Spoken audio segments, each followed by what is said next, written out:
In today's video, I'm going to teach you how to integrate Monday.com with Microsoft Outlook. By the end, you'll have the Outlook app added to your Monday.com account so you can connect email and workflows more smoothly.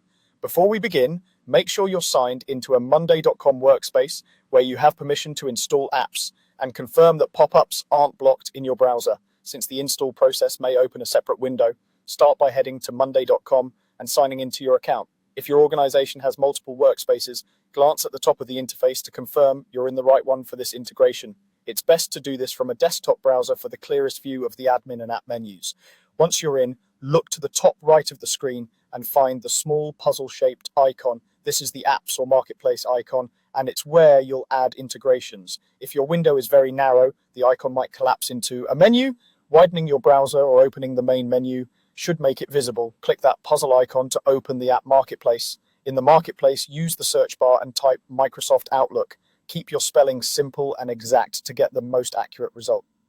If you see multiple results, the official Outlook app will typically include Microsoft Outlook in the title and show a recognizable icon.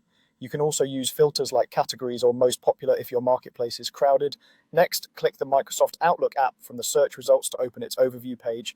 This page gives you a quick summary of what the app does, common use cases, and the permissions it needs. Take a moment to skim the details so you know what will be connected and how data will flow between Monday.com and Outlook.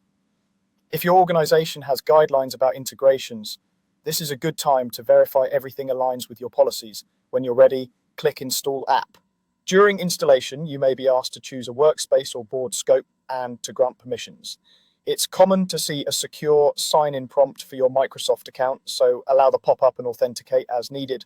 If you don't have permission to install, you'll see an admin request option. Send that and wait for approval. Once the install finishes, you'll see confirmation that the app is available in your account. That's it. You've added the Microsoft Outlook app to Monday.com. From here, you're ready to use it within your boards and workflows to connect emails with tasks and keep communication organized alongside your projects.